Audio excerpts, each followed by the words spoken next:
Renungan Pagi, Yesus Nama di Atas Segala Nama oleh Ellen G. White, 7 Maret 2024. Mari kita berdoa. Bapa kami yang di sorga, Allah pencipta langit dan bumi, laut dan segala isinya, Allah yang maha besar, maha kuasa, sumber segalanya, yang kami sembah selalu melalui anak-Mu yang tunggal, Yesus Kristus. Terpujilah Yesus, anak Allah yang maha tinggi, yang adalah penebus, penolong, penghibur, pengantara kami. Pada pagi hari ini kami bersyukur boleh bangun dan berbakti, dan sebagaimana membaca dan mendengarkan nasihat firman-Mu, kiranya ini menjadi pembaharuan bagi kami semua, agar teladan Kristus menjadi bagian kehidupan kami. Beserta kami sepanjang perbaktian ini, kehendak-Mu yang jadi. Ampun kami akan dosa dan salah, karena kami berdoa hanya dalam nama Anak Allah yang tunggal, Yesus Kristus, yang adalah Tuhan dan Juru Selamat kami. Amin. Renungan hari ini akan dibacakan oleh Ibu Maya Khan. Kepada Ibu Maya, kami persilahkan. Selamat pagi untuk kita semua. Bacaan renungan pagi kita tanggal 7 Maret tahun 2024 berjudul Teladan Ilahi. Ayat intinya terdapat di dalam Lukas 12 ayat 12. Sebab pada saat itu juga Roh Kudus akan mengajar kamu apa yang harus kamu katakan. Para hamba Kristus akan dibawa ke hadapan pria dan wanita terkemuka di dunia, yang mana kecuali hal ini terjadi, mungkin mereka tidak akan pernah mendengar Injil. Kebenaran telah disalahartikan kepada orang-orang ini. Mereka telah mendengarkan tuduhan palsu mengenai iman murid-murid Kristus. Seringkali satu-satunya cara mereka mengetahui karakter sebenarnya adalah melalui kesaksian dari orang-orang yang diadili karena iman mereka. Dalam pemeriksaan, mereka diminta untuk menjawab, dan hakimnya mendengarkan kesaksian yang diberikan. Kasih karunia Allah akan diberikan kepada hamba-hambanya untuk menghadapi keadaan darurat. Apa yang harus kamu katakan, semuanya itu akan dikaruniakan kepadamu, kata Yesus pada saat itu juga. Karena bukan kamu yang berkata-kata, melainkan Roh Bapamu. Dia yang akan berkata-kata di dalam kamu. Ketika Roh Allah menerangi pikiran hamba-hambanya, kebenaran akan disajikan dalam kuasa ilahi, dan betapa berharganya kebenaran itu. Mereka yang menolak kebenaran akan menuduh dan menindas para murid. Namun, di bawah kehilangan dan penderitaan, bahkan sampai kematian, anak-anak Tuhan harus mengungkapkan kelembutan teladan ilahi mereka. Dengan demikian, akan terlihat perbedaan antara agen-agen setan dan wakil-wakil Kristus. Juru selamat akan ditinggikan di hadapan para penguasa dan rakyat. Murid-murid tidak dibekali dengan keberanian dan ketabahan seperti para martir sampai kasih karunia tersebut diperlukan.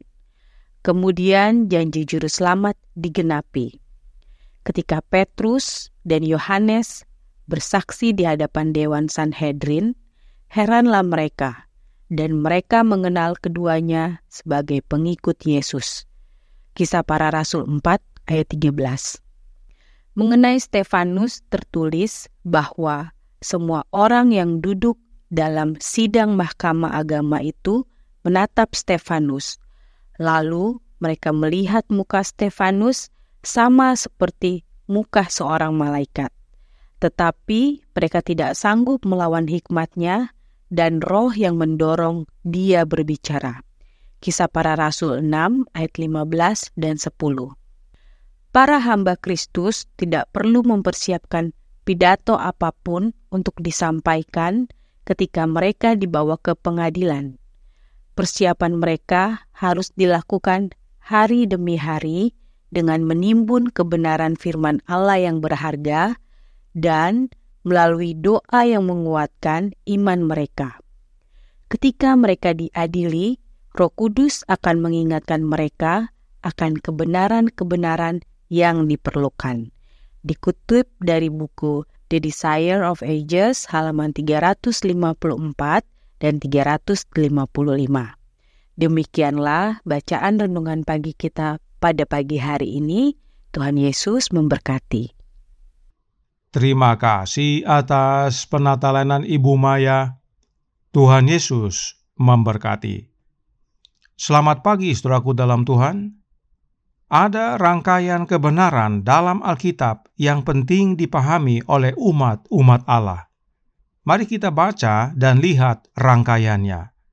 Markus 13 ayat 10 dan 11 berkata, "Tetapi Injil harus diberitakan dahulu kepada semua bangsa, dan jika kamu digiring dan diserahkan, janganlah kamu khawatir akan apa yang harus kamu katakan, tetapi katakanlah apa yang dikaruniakan kepadamu pada saat itu juga, sebab bukan kamu yang berkata-kata, melainkan Roh Kudus." Roh Kudus mana yang dimaksudkan? Mari kita baca perkataan Matius berikut ini dalam Matius 10 ayat 19 dan 20. "Apabila mereka menyerahkan kamu, janganlah kamu khawatir akan bagaimana dan akan apa yang harus kamu katakan, karena semuanya itu akan dikaruniakan kepadamu pada saat itu juga. Karena bukan kamu yang berkata-kata, melainkan Roh Bapamu, Dia yang akan berkata-kata di dalam kamu." Roh Kudus yang dimaksudkan adalah Rohnya Bapa. Namun, kita ketahui bahwa oleh karena dosa, kita menjadi terpisah dengan Bapa. Yesaya 59 ayat 2.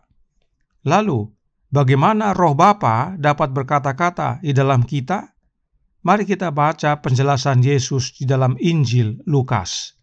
Lukas 21 ayat 12-15 menyatakan, "Tetapi sebelum semuanya itu, kamu akan ditangkap dan dianiaya, kamu akan diserahkan ke rumah-rumah ibadat dan penjara-penjara, dan kamu akan dihadapkan kepada raja-raja dan penguasa-penguasa oleh karena namaku. Hal itu akan menjadi kesempatan bagimu untuk bersaksi.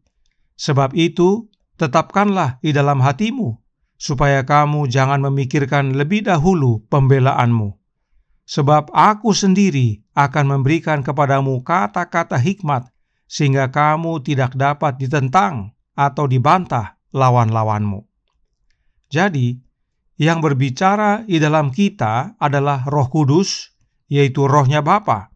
Tetapi Bapa hadir melalui kehadiran Anaknya. Sebab memang tidak seorang pun datang kepada Bapa kalau tidak melalui Anaknya. Karenanya, jika kita diserahkan, kita tidak perlu mempersiapkan penjelasan kita. Nanti Yesus yang akan berkata-kata di dalam kita. Karenanya, Roh Kudus itu adalah Yesus. Perhatikan ayat 15 berkata, Lukas 21 ayat 15, "Sebab aku sendiri akan memberikan kepadamu kata-kata hikmat, sehingga kamu tidak dapat ditentang atau dibantah lawan-lawanmu." Yesus berkata, "Aku sendiri akan memberikan kata-kata hikmat." Artinya, hanya Yesus, tidak ada yang lain. Sebab Yesus menyatakan, "Aku sendiri." Bagaimana caranya? Ayat berikut memberikan jawabnya. Kisah 2 ayat 4 berbunyi, "Maka penuhlah mereka dengan Roh Kudus, lalu mereka mulai berkata-kata dalam bahasa-bahasa lain, seperti yang diberikan oleh Roh itu kepada mereka untuk mengatakannya." Kata-kata yang jemaat mula-mula sampaikan pada hari Pentakosta adalah perkataan yang diberikan oleh Roh. Dan karena Yesus berkata, "Aku sendiri," maka Yesus hadir dalam hidup umat-umatnya oleh kehadiran Rohnya yang kudus. Oleh Rohnya, Yesus memberikan kata-kata yang harus mereka sampaikan. Sebab memang Roh-Nya Yesuslah yang dicurahkan pada hari Pentakosta, dan itu berlaku hingga sekarang. Kisah Para Rasul halaman 41 paragraf 3 berkata, janji Roh Kudus tidak terbatas pada satu zaman atau bangsa. Kristus menyatakan bahwa pengaruh ilahi dari Roh-Nya harus menyertai para pengikutnya sampai kesudahan. Sejak hari Pentakosta sampai waktu ini, penghibur itu telah dikirim kepada semua orang yang menyerahkan diri mereka kepada Tuhan dan kepada pekerjaannya. Sejak hari Pentakosta, Yesus mengurapi umat-umatnya dengan Roh-Nya yang kudus yang disebut penghibur. Itu sebabnya kita tidak perlu khawatir jika kita diserahkan kepada penguasa. Oleh kehadiran Roh-Nya, Kristus akan memberikan kepada kita kata-kata hikmat sebagai kesaksian kepada banyak orang. Dan oleh Roh Kristus tersebut, teladan ilahi menjadi bagian kita. Roh Nubuat berkata dalam Steps to Christ halaman 62 paragraf 3. Maka Yesus berkata kepada murid-muridnya, karena bukan kamu yang berkata-kata, melainkan Roh Bapamu, Dia yang akan berkata-kata di dalam kamu. Matius 10 ayat 20. Kemudian, dengan Kristus bekerja di dalam Anda akan mewujudkan roh yang sama dan melakukan pekerjaan baik yang sama, pekerjaan kebenaran, ketaatan. Roh Bapa kita bekerja di dalam kita oleh kehadiran Anak-Nya. Kristus yang bekerja di dalam kita dan akan mewujudkan roh yang sama, yaitu yang sama dengan Yesus, kelembutan. Sebab itulah teladan Yesus dalam setiap penjelasan dan jawaban, bahkan saat Dia diadili dan dianiaya, Yesus selalu menyatakannya dengan kelembutan. Dan teladan ilahi ini dapat menjadi bagian kita asal kita menerima Roh Bapa di dalam kita, yaitu oleh kehadiran Roh Anak Allah dalam hati kita.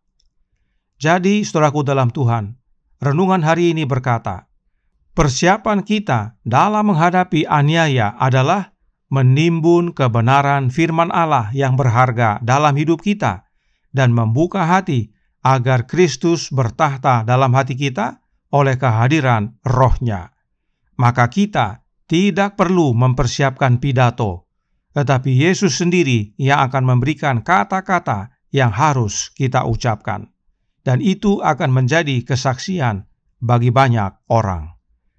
Kiranya kebenaran ini menjadi pembaharuan dan sukacita bagi kita semua. Tuhan memberkati, saya bawa dalam nama Yesus.